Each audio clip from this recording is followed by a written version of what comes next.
اور ایک پہلوان ہار جاتا ہے تو وہ سوچتا ہے کہ اب کون سا داؤں یہ سامنے والا چلا کہ میں ہار گیا. لیکن یہ کب ہوتا ہے؟ جب مقابلہ ہو. میں تو مقابلے میں تھا ہی نہیں اور میں نے تو الیکشن لڑا ہی نہیں اور پھر بھی تم ہار گئے، تب اس کا تو کوئی جواب ہی نہیں ہے نا. الیکشن سے 12-15 دن پہلے میں بیمار ہو گیا، ہاسپٹل میں تھا، اور ہمارے جتنے ورکر تھے سب بیچارے ہمت ٹوٹ گئی تھی. ظاہر بات ہے جب میں ہی میدان میں نہیں رہا تو جو میرے لیے لڑ رہے تھے، رات دن محنت کر رہے تھے، اب وہ کس کے لیے لڑیں گے؟ سبھی مایوس ہو کر کے، ہمت ہار کر کے خاموش ہو گئے تھے، گھر بیٹھ گئے تھے. اور انہوں نے بھی یہ حرکت کی کہ جو لوگ ایسے تھے جن کو پیسہ دے کے خاموش بیٹھایا جا سکتا تھا، ان کے گھر 2 بجے 3 بجے 4 بجے رات کو پیسہ پہنچا کر کے ان کو بولے تم گھر بیٹھو، ہمارے لیے ووٹ مت مانگو، صرف گھر میں بیٹھو، ہم کو کیا کرنا ہے ہم کر رہے. میں تو الیکشن ہی نہیں لڑ رہا تھا، اس کے بعد بھی اگر تم ہار گئے تو اب تم کو کیا بتا سکتے کہ ہم کون سا داؤ چلے یا تم کیوں ہار گئے. ان کو میں نے کہا تم ہارے ہی ہوئے تھے، بغیر لڑائی لڑے تم ہار گئے، اب ہم لوگ کیا آپ کو سمجھا سکتے. گرووار وارڈ کو وہ اپنا وارڈ سمجھتے ہیں. میں آپ سے پوچھنا چاہتا ہوں کہ ان کو سیاست میں رہے ہوئے کتنے سال ہو گئے، انہوں نے گرووار وارڈ کو کیا دیا؟ ہم تو بہت بعد میں آئے نا، ہم تو بہت بعد میں آئے.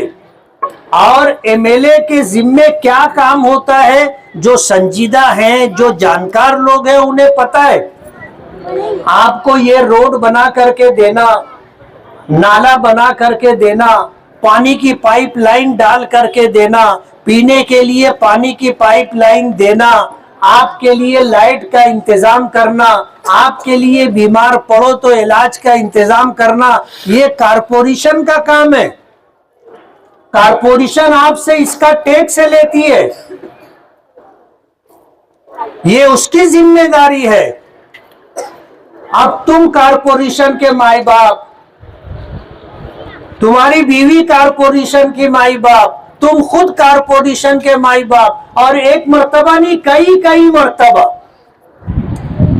شہر والوں نے 25 سال آپ کو دیا، 25 سال دیا، آپ نے گرووار وارڈ کو کیا دیا؟ ظاہر بات ہے یہ ایم ایل اے کا کام نہیں ہے، لیکن کام شہر میں سیاست اس انداز میں کی جا رہی ہے کہ جو کام اپنے کو کرنا ہے اپنے نہیں کیے، اب دوسرے آدمی کا کام نہیں ہے اس کو الزام دیا جا رہا ہے کہ کچھ کرتے نہیں. مین روڈ ہے، اہم شاہراہ ہے، 3.5 کروڑ روپے کے بجٹ سے آپ کا یہ کام ہوگا. منظور پہلے ہو گیا تھا، انڈر گراؤنڈ ڈرینیج کا پائپ پڑنا تھا، اس سے پہلے ہم روڈ نہیں بنا سکتے تھے، ہم کو رکنا پڑا. جب انڈر گراؤنڈ ڈرینیج کا کام ہو گیا اب ہم یہ کام کر رہے ہیں. ہائی وے سے لے کر کے آپ کے اس چوک تک، اور اس چوک سے لے کر کے آپ کو جو ہے گلشن معصوم تک، معصوم شاہ کٹی تک، یہ روڈ پورا 3.5 کروڑ روپے میں بن کر کے ملے گا. اور آپ دیکھ لو کسی ایم ایل اے کے دور میں اتنا کام نہیں ہوا. میں کوئی ایسی بات نہیں بول رہا ہوں جو آپ کو نہ دکھتی ہو نہ سمجھ میں آتی ہو. کسی ایم ایل اے کے دور میں اتنا کام نہیں ہوا، آپ اٹھا کر کے دیکھ لیجئے. میں کسی کا نام نہیں لینا چاہتا، لیکن کسی ایم ایل اے کے دور میں اتنا کام ہوا ہو تو آپ بتانا. یہ پچھلا جو 5 سال گزرا اور یہ آنے والا جو 5 سال ہے، اب تک ہم نے جتنا کام کیا ہے پورے شہر کے اندر تمام بڑی بڑی سڑکیں بنانے کا ہم نے پروگرام بنایا تھا، اور اللہ کے فضل سے ہم اپنے مقصد میں کامیاب رہے. آپ دیکھ لو ہمارا شہر مالیگاؤں، اگر ہم بمبئی کی طرف سے منمار چوکھلی سے یا آگے سے اندر آئے تو ہم کو اچھا روڈ ملنا چاہیے. ہم سٹانا سے مالیگاؤں آ رہے ہمیں اچھا روڈ ملنا چاہیے. ہم کسمبا سے مالیگاؤں آ رہے ہمیں اچھا روڈ ملنا چاہیے. ہم دھلیے سے مالیگاؤں آ رہے ہیں, ہمیں اچھا روڈ ملنا چاہیے. مالیگاؤں میں چاروں طرف کے جو راستے مالیگاؤں آتے ہیں کہ کوئی باہر کا آنے والا جب آئے تو اسے لگے کہ ہاں میں کہیں جا رہا ہوں. یہ سارے راستے پچھلے 5 سالوں کے کاموں میں ہے. کچھ کام ہو چکے ہیں, راستے بن چکے, کچھ ہونا باقی ہے. مالیگاؤں شہر کے اندر بڑی بڑی اہم سڑکیں الحمدللہ بن گئی ہیں یا بن رہی ہیں یا انشاءاللہ بن جائے گی. ہم کوشش کرتے ہیں نیوجن سمیتی سے فنڈ لانا, نگر وکاس سے فنڈ لانا, نگر اتھان سے فنڈ لانا, مائنرٹی ڈپارٹمنٹ سے فنڈ لانا, سرکار کی منت سماجت کر کے وہاں سے ایکسٹرا فنڈ لانا, کارپوریشن کو مجبور کرنا کہ تم کام کر کے دو. ہم پوری محنت کر رہے ہیں. ہمارے ساتھی کہتے ہیں کہ مفتی صاحب تم کام کرا تو کہیں بائنر نہیں لگا, تو پوسٹر نہیں لگا. تو اس لیے میں نے شروع میں ایک بات کہی کہ کام اتنا کرو خاموشی سے کہ تمہاری کامیابی شور مچانے لگ جائے. اور ہوگا جو ہمارے پروگرام ہے, جب اللہ چاہے گا اس کا فضل شامل رہے گا, وہ پروگرام جب زمین پر آئے گا تو آپ کی طبیعت خوش ہو جائے گی. پورے شہر کے لیے ہم نے پروگرام جو بنا کر کے رکھا ہے. دعا کرو کہ ہم اپنی کوششوں میں کامیاب ہو جائیں, مالیگاؤں کے لوگوں کی ساری ضرورتیں انشاءاللہ پوری ہوں گی. یہ جو محرومیاں ہے کہ ہماری گلی میں گٹر نہیں ہے, راستے نہیں ہے, گندا پانی ہمیں خود اٹھا کر کے پھینکنا پڑتا ہے, آج بھی ہمارا شہر انہی مسائل سے جھوج رہا ہے. یہ سب کام کارپوریشن کا تھا. 25 سال کارپوریشن میں آپ نے راج کیا, ایمانداری کی بات ہے. اگر اپنی ذمہ داری پوری کیے ہوتے تو آج گرووار وارڈ میں ایک گلی بھی کچی نہیں رہتی. آج کارپوریشن کا بجٹ 1100 کروڑ روپے کا ہے. کتنے کا ہے؟ ذرا زور سے بولو تو تم کو یاد رہے.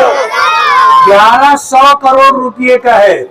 آپ دیکھو ہائی وے سے لے کر سون گاؤں پھاٹے سے اس چوک تک, اور اس چوک سے لے کے گلشن معصوم شاہ کٹی تک 3.5 کروڑ روپے میں یہ روڈ بن رہا ہے.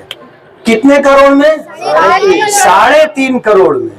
آپ بتاؤ اگر سال کا 200 کروڑ روپیہ 300 کروڑ روپیہ جو تعمیر کے نام پر خرچ ہوتا ہے, اگر وہ کام ہو گیا ہوتا تو یہ روڈ ہم کو ملتا بنانے کے لیے؟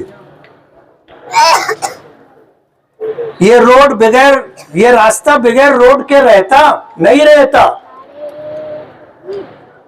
کارپوریشن کے پاس بجٹ ہے, ایم ایل اے کا بجٹ کتنا ہوتا ہے؟ 5 کروڑ روپیہ. ایک ایم ایل اے کو اس کی کانسٹیٹوئنسی میں کام کرنے کے لیے سرکار 5 کروڑ روپیہ دیتی ہے بس. اب 5 کروڑ روپیہ ہمارے شہر کے مسائل کو آپ اگر دیکھو تو ایسا ہے جیسے اونٹ کے منہ میں زیرہ, وہ تو حلق سے نیچے بھی نہیں جاتا, نا منہ میں اٹکا پڑا رہتا. شہر کے مسائل اتنے ہیں. اونٹ کا پیٹ بھرنا کارپوریشن کی ذمہ داری, لیکن جب نہیں ہو رہا ہے تو ہمیں سرکار کے الگ الگ محکموں اور ڈپارٹمنٹ سے ہمیں پیسہ لا کر کے, فنڈ لا کر کے مالیگاؤں شہر کا کام کرنا پڑ رہا ہے. ورنہ 2014 سے 19 تک دیکھ لو شہر میں کتنا کام ہوا تھا, اور 19 سے 24 تک کتنا کام ہوا ہے وہ آپ دیکھ لو. دونوں کا مقابلہ کر کے, موازنہ کر کے آپ دیکھ سکتے ہو. اچھا یہ وہ نہیں ہے جو آنے والا ٹائم ہے, یہ وہ ٹائم ہے جو گزر چکا. آپ 14 سے 19 تک کا ٹائم دیکھ لو اور 19 سے 24 تک کا ٹائم دیکھ لو, اور دونوں 5-5 سال میں کتنا کام ہوا ہے وہ دیکھ لو. بولتے ان کو کام کرنے کا ڈھنگ نہیں. ارے تم کو بہت کام کرنے کا ڈھنگ تھا تو بتانا تھا نا مالیگاؤں میں کہ کام ایسے ہوتا ہے. مالیگاؤں والوں نے تو 25 سال تک تم کو ستا دی. اب اگر نصیب میں جیت نہیں تھی، تم ہار گئے اور اعلان کر دیے کہ ہم اللہ کے فیصلے پر راضی ہیں، تو گھر بیٹھو نا خاموشی سے۔ یہ روتڑی چال کون سی ہے؟ 2009 میں ہارے، کورٹ میں پٹیشن لے کے چلے گئے۔ 2014 کا الیکشن ہم لڑے تھے، ہارے تھے، آپ کو پتہ بھی نہیں چلا ہوگا کہ ہم ہارے۔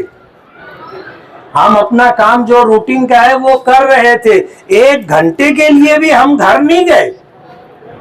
رزلٹ آیا، ظہر کی اذان ہو رہی تھی، اٹھے، جامع مسجد اپنے امامت کی ذمہ داری تھی، چلے گئے نماز پڑھانے کے لیے۔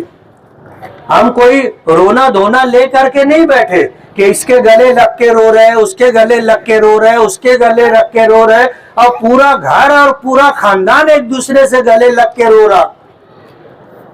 یہ کام ہم نے نہیں کیا۔ جیت ہار ہوتی ہے، اور اگر جیتنے کا حوصلہ ہے تو ہار برداشت کرنے کی طاقت بھی ہونی چاہیے۔ ظاہر بات ہے 21 لوگ 22 لوگ الیکشن لڑ رہے تھے، جیتے گا تو ایک ہی نا، باقی 20-21 لوگ کو تو برداشت کرنا پڑے گا۔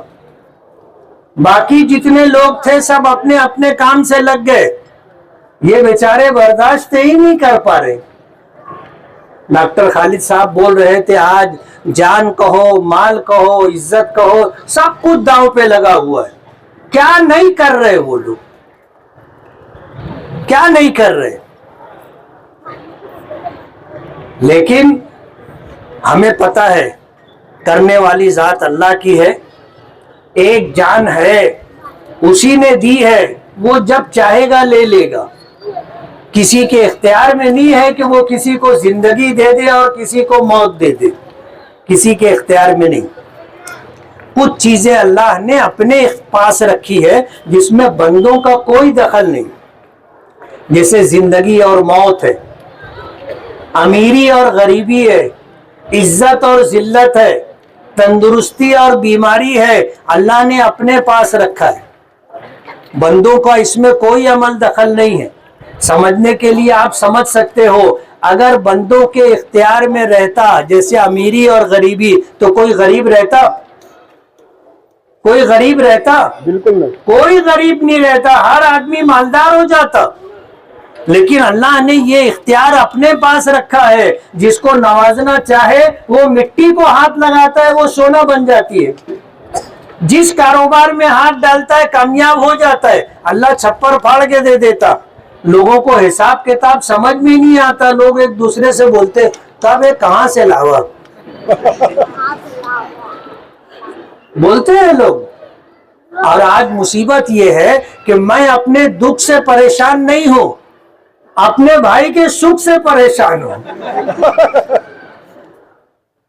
کہ اس کا کیسے اچھا ہو گیا۔